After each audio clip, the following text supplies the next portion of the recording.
Now, of course, this is going to be Daybreak, Zoya. This is no longer in the ladder pool, which makes me very sad because I do like Really? this map.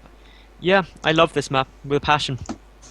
It's a great map. Don't get me wrong, but there should be some rotation of maps. Daybreak was, if it was in the ladder pool less than a year, I would be shocked. It's been around for so long. That and Cloud Kingdom. I mean, yeah, it's a fantastic map, but eventually you just need to get some new stuff in. That was one of the best parts about Brood Wars. There was a very very constantly shifting map scene, and there was always new maps being floated in, and that's what dictated the balance of the game. And Daybreak was a great map, and all great things need to be put to rest. So I'm kind of happy it's gone.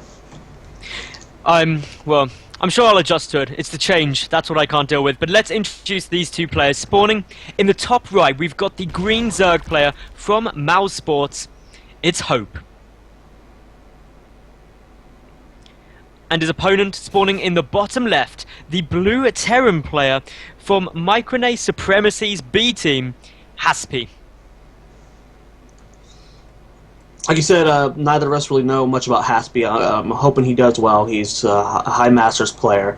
Everyone that is in this qualifier is required to be Masters, so they do have a level of skill. You said Hope is the newest player of Mouse, and I'm an American caster. You can probably tell by my voice. I don't get to cast European players that much, but when I'm excited for a player who's an up and comer like Hope, that means that that he's actually stood out in some great games. He plays very well, and I'm so excited to see this guy play. I think I got to cast him during one of the qualifiers for WCS EU for the Premier League, and the guy is he's so solid. That's really the best way you can describe him. He's got good control in the early game, good micro, good macro, good builds, and I think that kind of all-round solid style is what's really difficult to really come up against, because there's no point which you can easily say, guess I can exploit him there, and really try and take an advantage. And being someone up against that, it can be really awkward to make that work. So, as we can see at the moment, we've got a Reaper opening from Haspe, currently opposed to Hope, who went for a 15 hatch, 16 pool, a very standard build order for Zerg against Terran. Nothing to be too worried about, and we should just be seeing those Reapers poking in. Be interesting to see whether we get any more than just the one for the scouting. I reckon most likely we'll get perhaps 2 or 3. Now, actually, you see that a Marine is queued up following this first Reaper, so just the one, but it is, a normal thing to go for 2 or 3, depending on where you want to go with your build, so don't feel too bad, Nattles. Haspe's listening to the cast, despite it being 2 minutes delayed, and said, you know what, I don't want Nattles to be right. I can't let that happen, and changed his build. Changed it, definitely, but of course, no, getting the factory out is actually a really good way to go into this. Getting out some Hellions, you can start harassing, you start being a bit of a pain. This is all, of course, delaying Haspe's natural, though. That's the one thing to note, that he hasn't gone for a quick command center. That obviously just means that Hope doesn't have to risk getting down a quick third or anything like that. He can happily sit on 2 bases, get down a gas relatively shortly. This Reaper, trying to just kite around, should be okay, may get a drone, should build something before it does go down. Doesn't quite get the extractor. That was really close, but of course, now the Reaper will be able to get back. Retreating, heal up, come back in and poke and prod a bit more. That drone could have been saved. You could have thrown on a spine collar and said it's a little bit more minerals, but there are a lot of players who are starting to figure out how to keep those extra drones alive. Yeah, it's just one drone, but everything counts in this game. We do see that our Zerg player Hope is going up to 4 queens, which is to help get out that creep spread, and then eventually the queens transfer into injecting rather than dropping the creep. We'll have to see where Haspe wants to go with this. I actually like how the meta is currently shifting. TVZ and Heart of the Swarm has always been pretty fun with the fast medevacs, the Widow Mines everywhere, but now people are starting to figure out a little bit of the mech style, and we're seeing that make a play. Bio is still the primary thing that people do, but we're finally starting to see mech become a thing in HOTS. I think mech is so exciting to watch as well now, especially with the Hellbats. It's made it so much more potent in the later stages. You've got something to tank up some of the damage, but as we can see at the moment, Hope, he's got the Spine Caller down. He's going to be looking fairly okay. There's 3 Hellions out at the moment, but they're not really doing too much for the time being. This Reaper, keeping map vision, keeping control of the Watchtower, just poking forward, getting a quick look at what's coming out, just threatening Hope at all times. But the big thing that we need to be aware of is that currently the command center for Haspe is still in the main. His economy is nowhere near as close to Hope's as he would like it to be, and that is only good news for Hope. But Haspe now is going to start a third CC. This is going to allow him to catch up economically and get into a better mid-game spot. But what he really needs to do is find a way to deal some damage with these Hellions in order to really put a bit of pressure onto the Zerg. Yeah, this is more of like a Wings of Liberty type build, minus the really quick starport with the Banshees. Going for the command center after the factory. A lot of players in the current meta are going for that second command center as quick as possible. You see 6 Hellions here on the map, double engineering bay falling up, so it will be a bio play here. And this is a nice, cute little wall off here. The double evolution chamber with the 3 queens and the spine collar means they're not going to be able to break in here. But with this many Hellions and a Reaper, this hatchery might be forced to cancel. Speed is just now being started. There is no Roach Warren, so I don't think Hope's going to be able to hold this. He is bringing his 3 queens down. How much transfusions are there? There's enough for 3 transfusions right now. There's no risk to this hatchery at the moment. The queens are coming down. Speaking a little bit about that evolution chamber wall off at the natural, it's a really smart play to make because it really shuts down any of the Hellion play that could be upcoming and potentially damaging to your economy. And that means that Hope is in a very safe spot at the moment. Haspe just taken now his natural. He's getting his 3rd command center finishing up, and with that tank on the high ground, it's not in too much threat from just speedlings. So definitely going to be adding up, getting into the mid game with relatively ease on both sides. But with all the Hellions still out, Hope does have to be a little bit cautious.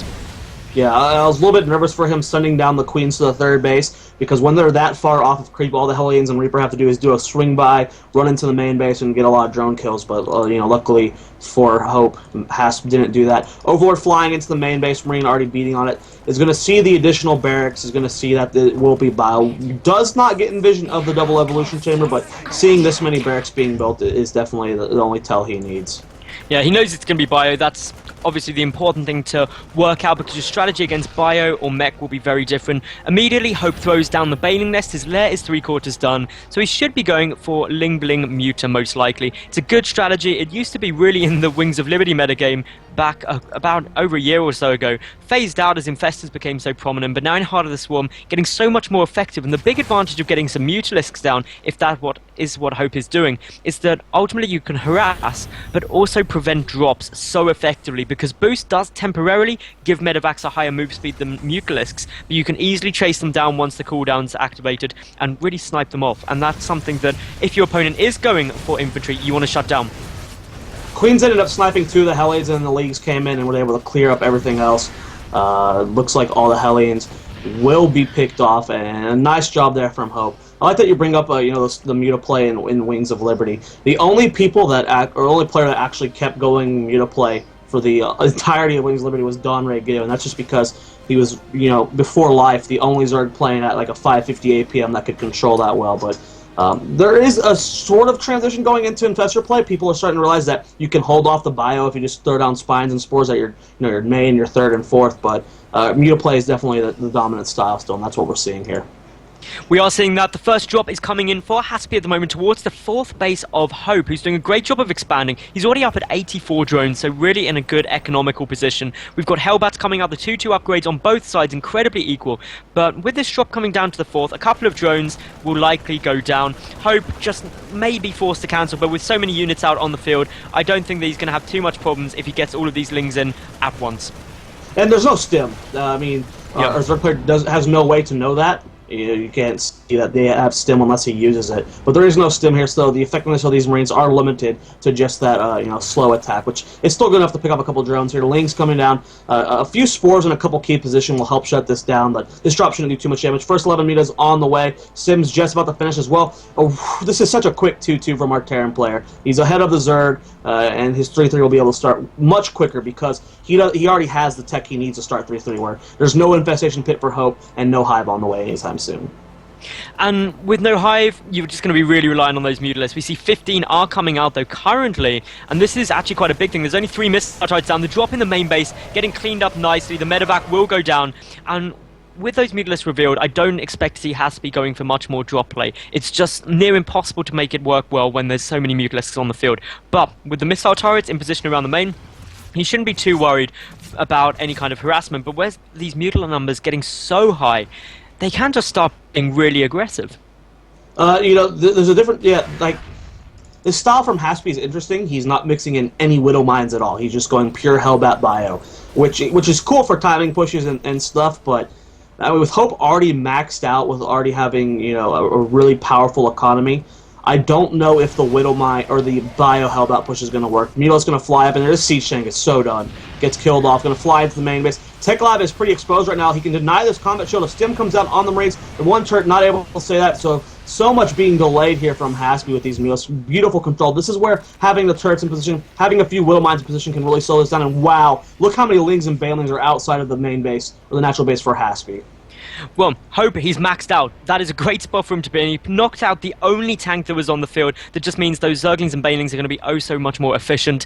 And with this sort of SimCity going on in Haspe's base, he can't easily get infantry back and forth if the supply depot's up in order to defend this. Meanwhile, the third is getting ransacked by these Mutalisks. A couple of Marines coming down to try and defend, but all Hope is trying to achieve here is spreading out Haspe's force so that when the Lings and Banelings come in, he can do all the damage. And here we go, rolling in forward. The Zerglings on their way. There are so many units here for the Zerg player. Damage going down everywhere. Explosions as far as the eye can see. The Mutas cleaning out the medevacs, and there's just no way you can defend this. GG. Well played comes down from Haspe, and Hope takes game one of this best of three very, very comfortably.